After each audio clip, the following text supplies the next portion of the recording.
Hi everyone. Hi everyone. How are y'all tonight? I'm so excited to be here tonight. I know this was a rough day for many because I know most of us was pinned up at that television, but it's a point where we have to take a break. And yes, we are. So here we are tonight in the charge room. I'm coming on live tonight in the charge room and also in the charge room community, and then also on YouTube. So I stream from 3 platforms every single week, and I'm just asking everybody to like, share, and comment tonight because this is the third week of a series that I've been working on called Women, Sex, and Christianity. Right. So a lot of times I say these types of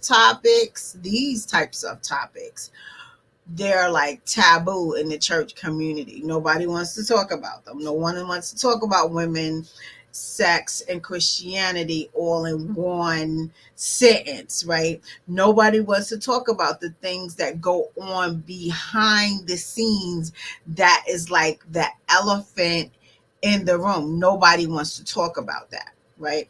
But I have said to myself that I hear women and I hear their stories and I hear their cries.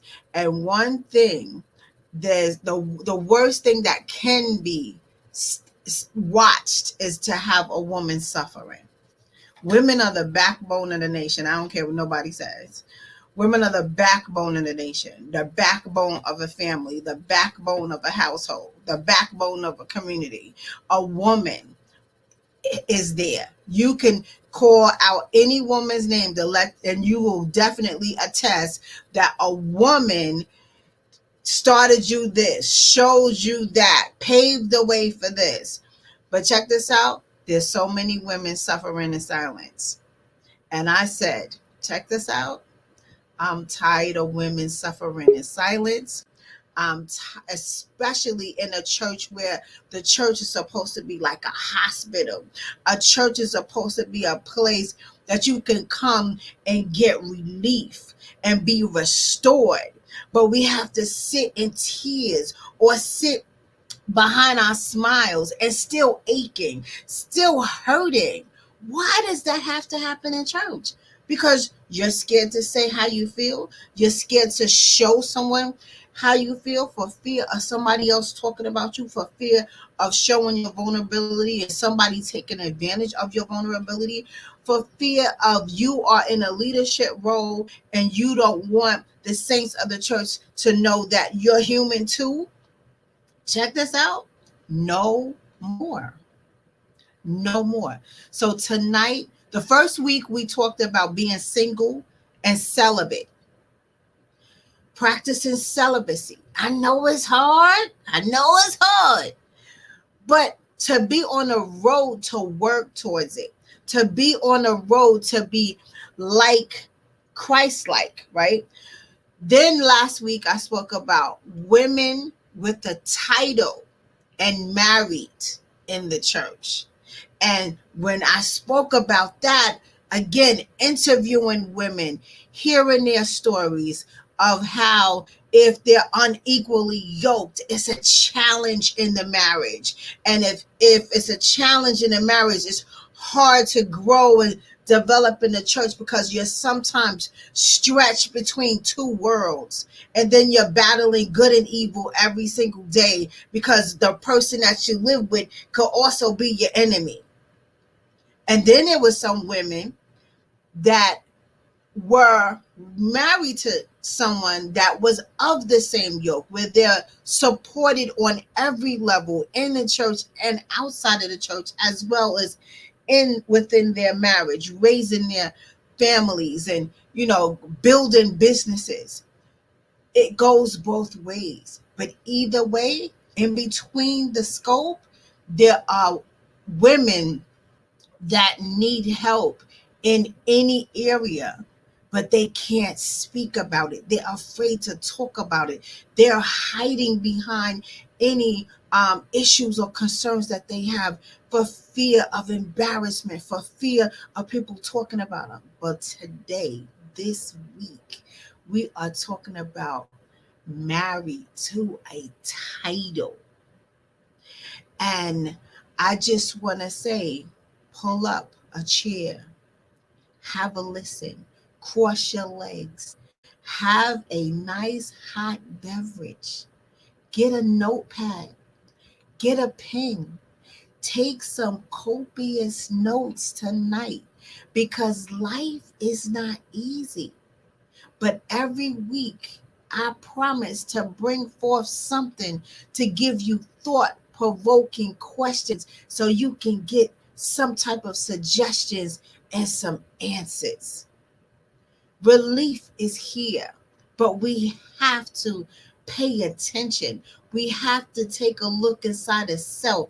We have to see how we can participate, right? So sit down and have a seat and pay attention because tonight I have a special guest that's gonna come share her views on how you could be married to a title. But one thing I want y'all to do, because y'all are watching me right now, I need you to like this page. I need you to go to the charge room page and like it. I need you to go to Instagram and follow the charge room. I need you to go to YouTube and subscribe to our YouTube channel so you will not miss another episode of the charge room again. Share this page right now because we're going to have a juicy hour because we're going to bring on our awesome queen and she's going to answer some questions and give you some views and give you some things to think about. So, introducing right now, we have Queen Coach P. Angela Jones from Georgia. Hi, Queen. How are you? Hey, how are you? I am blessed, I am Mr. so happy Ambassador. you came to join us today. Thank you for having me. Thank you for this very important and very special topic. I have so much to say in a little bit of time, but I'm here to answer questions and, like you said, give fresh perspective to women's sex and Christianity. Right. First of all, what do you think about that topic, women's sex and Christianity? I think when I heard you say that, I said, "Oh, that's my crowd. Those are my people that I need to talk to tonight." They feel like they're gonna have a good conversation.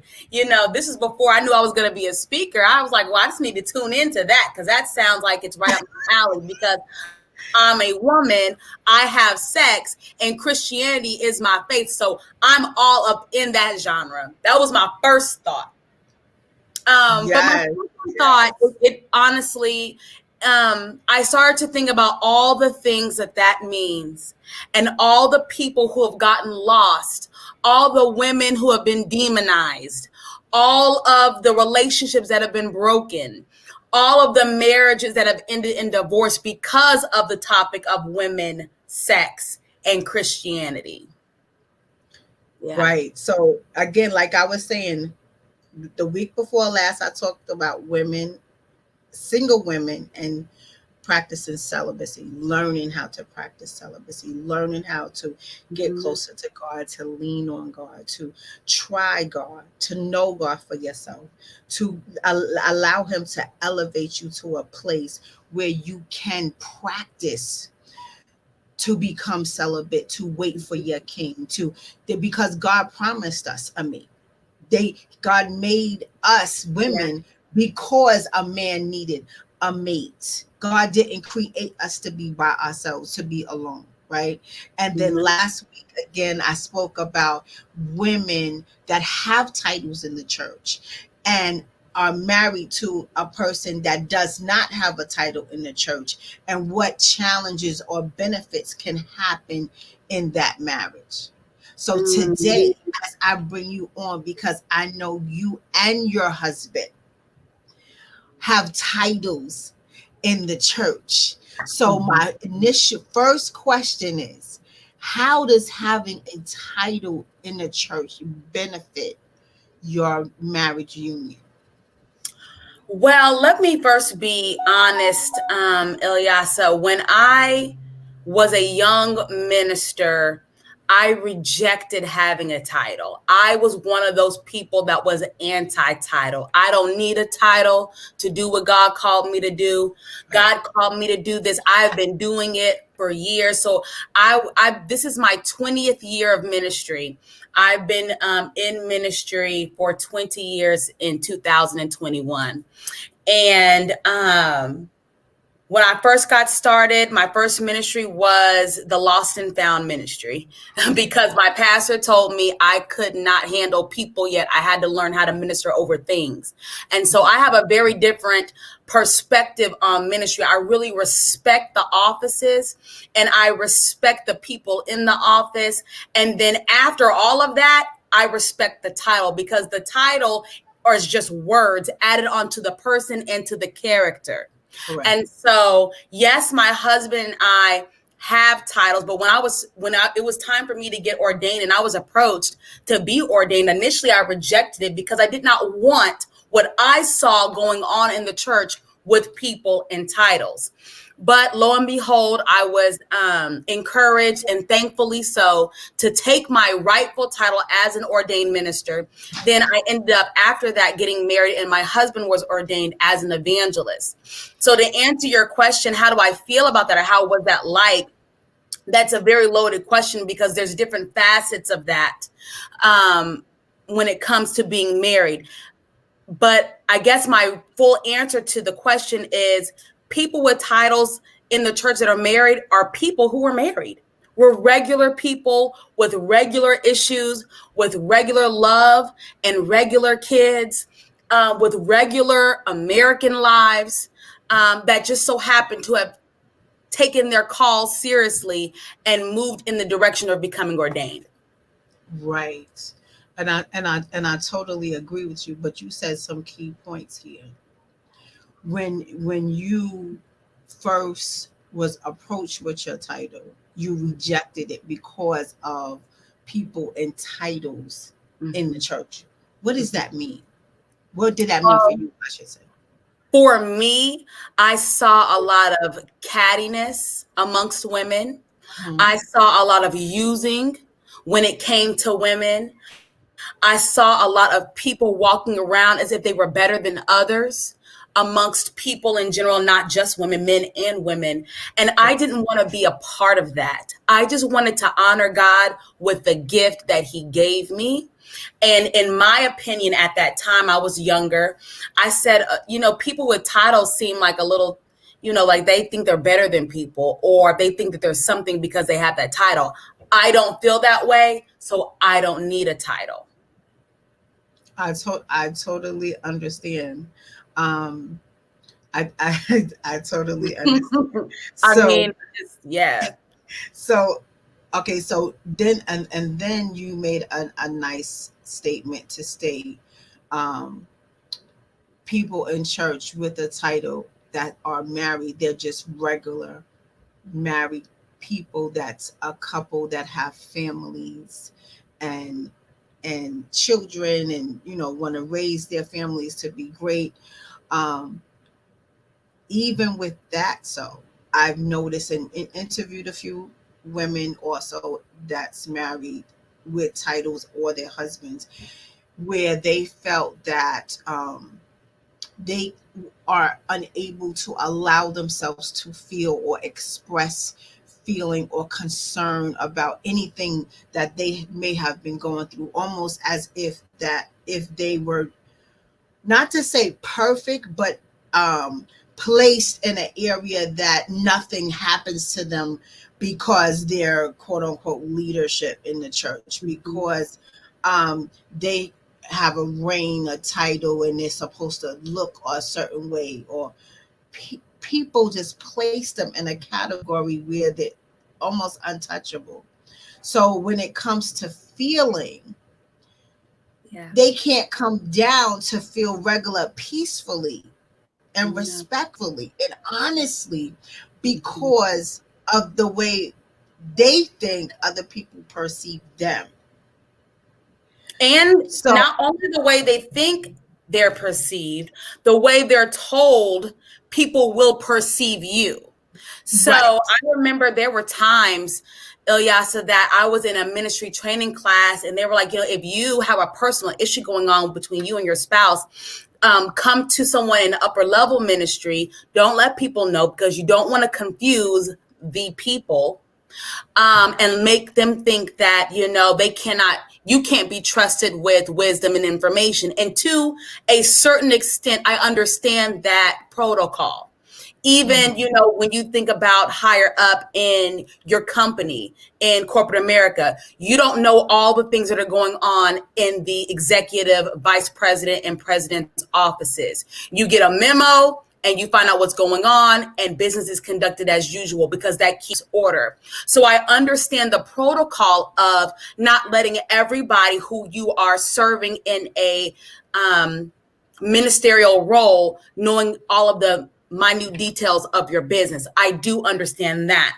But I do believe that not only do the minister with the title or the person with the title feels like people are looking at them at a higher standard, which they are. People in general look at people in ministry with a higher standard. You're called to a higher standard. In the Bible, it actually says teachers will be held to a higher standard because you are teaching the word of God. We're looking at you as a guide. There's a very thin line of how you're looking at me and how I'm being told by other people that I should be looked at. And I believe that people who have titles are constantly vacillating, Ilyasah, in between, this is what I'm really going through. This is how much the people need to see. This is how much I'm hurting, but I still need to be available to those people who may be hurting, who need someone to help them. And so depending on what type of church you go to and what type of ministry you're under, those type of allowances for you as a minister or as a person with a title to have an issue, the allowance and the level of allowance for you to express that differs. Some churches, you can't show any issue, any emotion, any pain, nothing. Other churches, you're allowed to take a sabbatical, take a break, step away for a second, allow someone to come in and operate in your stead while you get yourself together. So it really depends on what type of church you go to and where you belong. So where does that person go? Where's the happy medium? Totally understandable of I'm in leadership and I cannot show, I'm gonna say, lay members or the saints, how, what's really going on in my life. I get it. Just like how you said in corporate America, it's the same way. I get it. However, it's still treated, even in that area of leadership, like it's the elephant in the room. Mm-hmm. And then from me interviewing so many people, I'm hearing stories of different pastors that are taking, at having the leaders adhere to a certain type of standard that is not breathable. I'm gonna say not breathable for that particular leader, where it puts a strain on their marriage. Mm-hmm. We've been in that situation.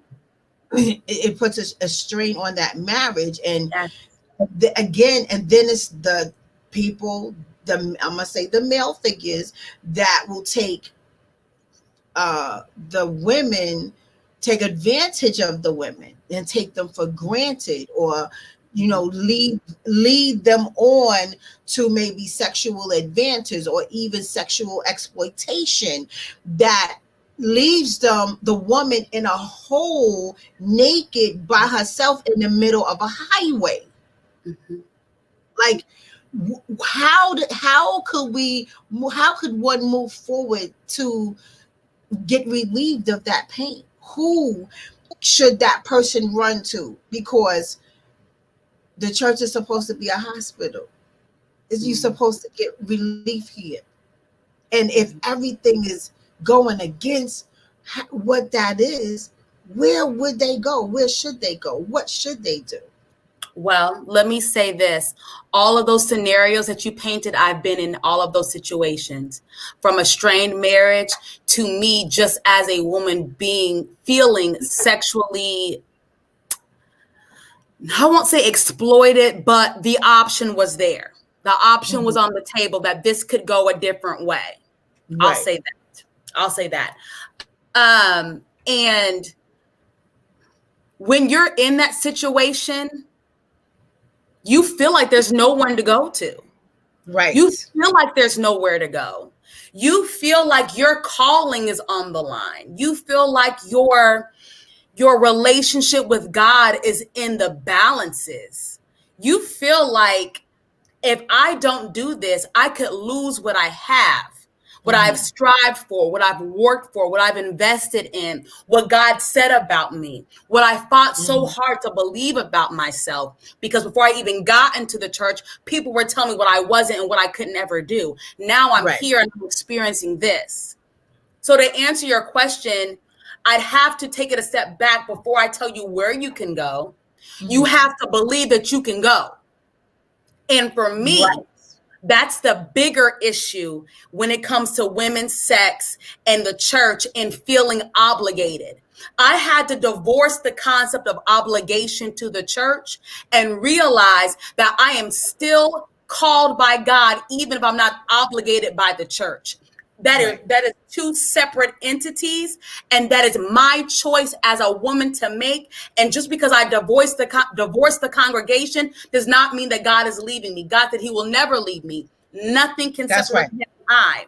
Anywhere that I go, he will find himself there and make a bed there with me. So I had to take the word of God that I knew, separate from what I was being told, and make a decision. And then it's time to talk to somebody. But everything starts with you making the choice that this is not right.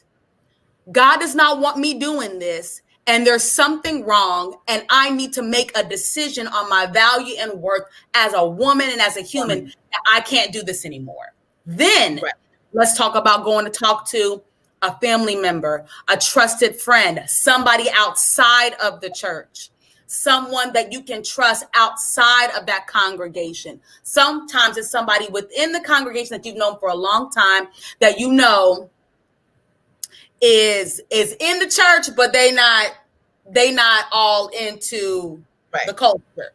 You know, and I believe and I love Bishop T.D. Jakes. He said every pastor and every minister needs a friend that sits up on their porch and drinks a 6-pack and doesn't even go to church. This will tell you what it is, like it is. And I got one of those friends. And when I have issues, I don't go to the head executive pastor and executive assistant I don't do that. I go to my homegirl that's sitting on her porch that's going to tell me like it is. Because God uses those people too. That's right. Everyone, I always say, everyone has a purpose in your life.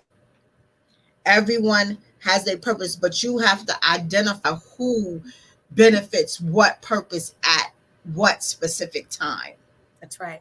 And it's so key for me. I just, when I tell you this topic came into my spirit since the summer.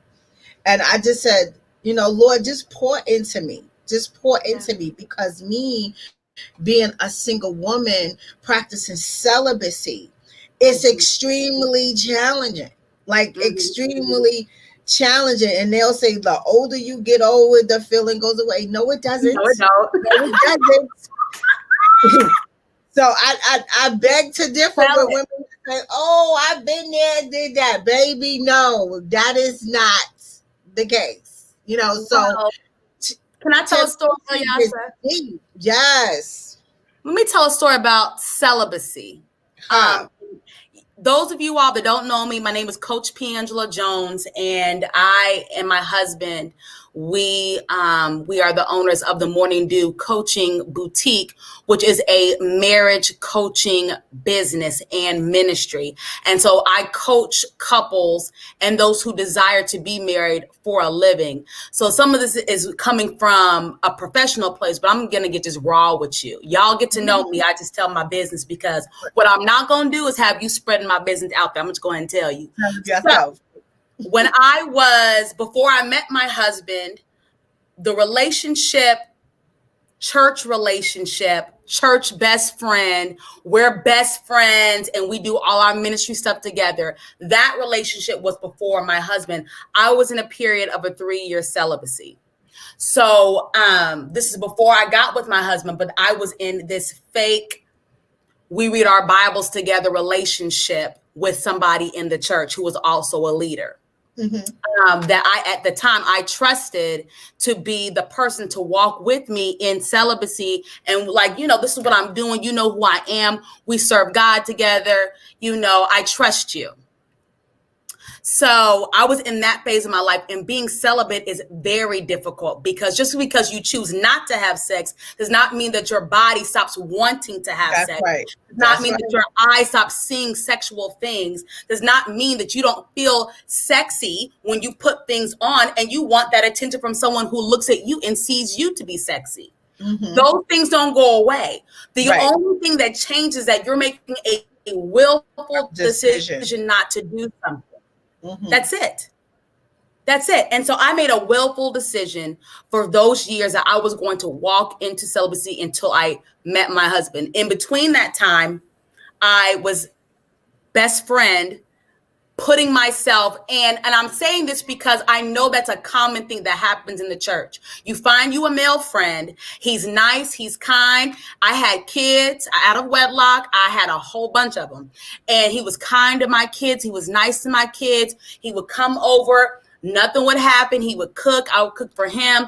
And these are the things that women in the church who are celibate are looking for. We're looking for our Boaz. So when a man presents himself as someone who's going to walk that walk with you, whether he says it or not, you feel like, okay, I can let my hair down. I could be more comfortable.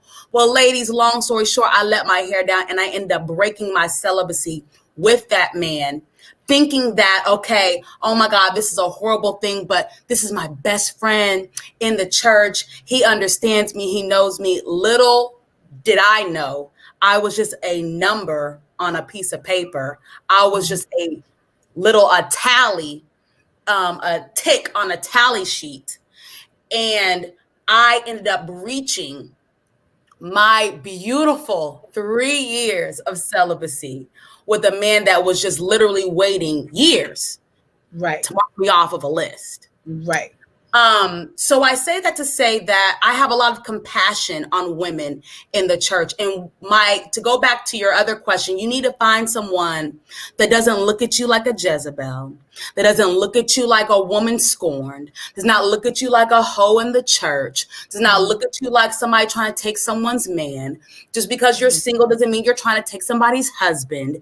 You are trying to do your best to walk your walk. The Bible says, walk your calling to the best of your ability, or become worthy of the call that you walk, which means daily I have to do what I got to do to make it to the next day in one piece without having sex. That's all we're trying to do. And so you need to find someone inside or outside of the church that respects your walk. Because if you find someone that respects your walk, you'll find someone that if someone challenges you, whether it be in your celibacy or in your integrity or in your dignity, they're going to have your back. Definitely. I totally agree with you. Again, in that walk, because temptations are there. And again, just because And I'm really over the part where just because you choose to make that choice to be of one with God, that you must wear this big blue flower dress with your breast to your knees and this floppy hat. Like, I'm sorry, I wasn't built that way. I got hips, I got thighs, I got, so I'm I dress. Yes, you do, honey, and they pop out, honey. Yes, they they're very I dress conservatively, but that doesn't mean that I'm supposed to, oh, you're in church now, so you just get this whole new makeover look like somebody anti-M. Like, no, like that. I'm not doing that. People will demonize anything. I've seen women who are tastefully dressed, just with some swag and some sauce and some drip, be demonized just because they was cute, because their lashes was dope, or their lipstick or their lip gloss was popping. People will demonize anything. Now, there is the extreme where, okay, there's certain things you shouldn't wear to church. And if you have something else to wear that, because modesty is a beautiful thing, and you don't have to overdo it. But at the same time, just to be honest with you and complete the whole story so y'all can know the whole part of me, I found my husband in church. So after that broken relationship, during that whole scene that was going on, there was another man in the church that was just waiting for me to take my eyes off of this joker so I could see that there was somebody that was interested in me, and that was my husband, who I've been married to for 8 years. He was there the whole time. I didn't notice him, but he was noticing me. Right. So that brings me to asking you, because y'all are married now and he does have a title in the church, how does that challenge your relationship? It challenges our relationship in every way. Okay. I think that's the most important part of it, Ilyasah. You can't. It does no one any service to run away from it. Our relationship is challenged in every way because he is a man of God, and he is honored rightly in some scenes. And sometimes people put way too much. I don't know what the word is, but they're calling it honor. They're calling it respect, but really it's just another way to get attention. And I see it all the time. And it's guys under, oh, that's the man of God. There was one time we were invited. He was invited to speak.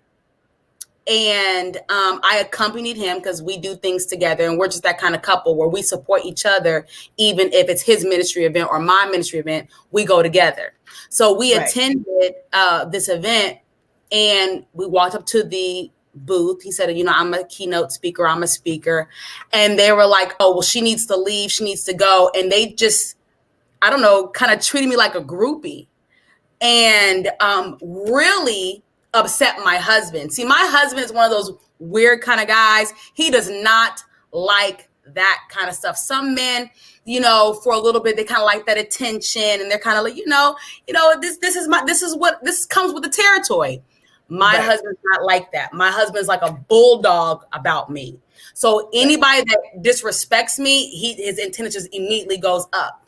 And it almost threw him off kilter for his speaking engagement. He was like, that's my wife. Please go back and get her because I don't cause scenes. If you ask me to move, I'm going to move. If you ask me to leave, I'm going to leave. If you ask me to do whatever, because I like to be called for. I love for my husband to say, put her in check. Come here.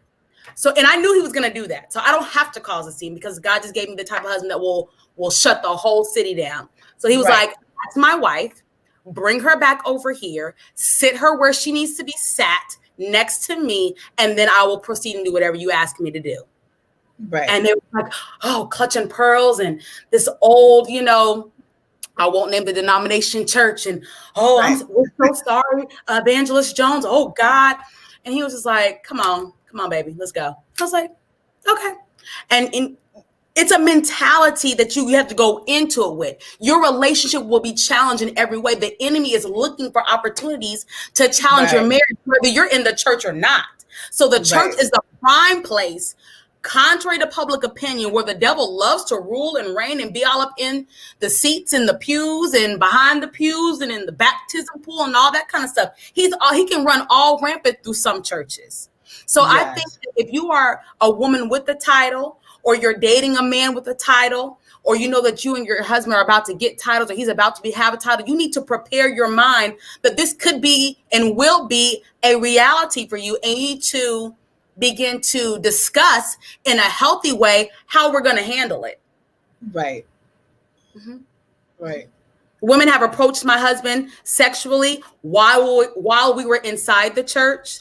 Women have, girl, I've been through it all. I've seen it all. Just sent their kids as a way to get my husband to come over them and do things. I've seen women touch my husband in inappropriate ways, acting as if they need help. Just, girl, I've seen all kind of stuff. All kind of stuff, but I've just been graced and blessed with the husband that shuts it down, and he likes to expose people. So it's become a thing for us. We just like to put people out on Front Street. Like, you really thought you was gonna do that? Right. You thought you was gonna get away with that? But I know that's not everybody's story. So if that's not your story, then you as a woman, you have to say this is not right. Right. And so, I am very vocal with my husband. Like, I'll tell him, like, that wasn't right, and you need to say something, or I'm gonna say something. He doesn't want me saying something, so he'll say it. So it's just basically you have to be, one, comfortable with yourself. Yeah. Value yourself and demand that type of respect. Mm-hmm. And with that being said, as you demand that type of respect, be clear and have non-negotiables with your husband. Yeah. Because he has to take the floor, just like how you said your husband took the floor and demanded the respect to be given to you. It has to go, both ways, with that same man to what he should demand for his wife. And that's a personal conversation that you need to have before the incident. Right. That's a pillow talk. That's, right. Pillow talk. That's a pillow talk conversation. That's, baby, listen, things are getting ready to change. And I just want to talk about, how we're going to handle these situations. If they come about, I'm not saying they are, not speaking death, but in the event they do, how would you handle that? Or, if something comes up in the news, we talk about stuff like that. We talk about, I'll leave them nameless, but pastors with scandals. We talk about stuff like that. And if that were you, what would you do? And if that were me, what would I do? Right. There are times that as a woman, as a wife, I've had to speak up and say, that's not right. And I don't like how that feels. And we need to discuss what we're going to do. And let's make a plan. Let's make an action plan, But the first thing is really, Ilyasah, you have to step back again. You have to be in that kind of relationship. Right. You have to have that kind of man. You have to be that kind of woman. That doesn't start when you get married or after you get married and one of y'all decides to become ordained. These are conversations that you need to be having today, right now, before this ever happens, while we're on quarantine and none of us are even going to church. When we get back to church, how are we going to handle X, Y, and Z? Are you ready for X, Y, and Z? And throw out scenarios. If you can't have the conversation now, you definitely are not going to be able to have it then with all the pressure and the spotlight that comes along with having a title. This is absolutely true. Well, I know you do have to go, Queen, and I don't want to. This was so good, Justice. Hold you up. But we are definitely going to come back again, right? Around all of these different topics between women, sex, and Christianity, because it is well needed. It's a topic that needs to be open-minded and exposed, because women standing behind curtains, shower curtains, crying, in the bed crying with the tears collecting on the pillowcases. No more. Mm-hmm. No more. And again, just as you say, it starts in the beginning with self. Yes, it does. How do you view yourself? How do you value yourself? What stand are you going to make for yourself? Mm-hmm. It makes a difference. It makes such a difference. So thank you, Queen, so much. Thank you, Queen. Thank you so much. Definitely. Thank you for having me. I want to come back. So do a part 2 and a part 3 and a part 4, and I'll come back. And let me tell you, it's going to happen. It's going to happen. So I'll probably see you next week. Yes, ma'am. All right. So yes, ma'am. Wednesdays are good for me. Yes. Okay. Thank you so much, Queen, and you have an awesome night. Bye. Okay. So now you have heard some views, some things about some things. So I definitely, just like how I always say, life begins with you. Situations begin with you. It's the choices that you have to make. You have to identify what exactly do you want. Develop a relationship with self first. You have to do self-care. You have to recall things, reflect things, and ask yourself, what do I want? Because it makes such a difference. If you know exactly what you want, then you know the plan of action that you need to take to get you there. If you want to raise your self-esteem, then you know what direction you have to go. If you want to see what you value more so than others, and as we get older, our situations change. Not only our situations change, our tastes change. Who we are change, how we think change, how we behave change, how we respond to things change. Everything changes in our lives every single day. We wake up to change, right? Look at today. That was a change, So everyone looking at the TV today, you know, it made you again, how she say, want to clutch your pearls. Like, oh my goodness, this is the world we live in today.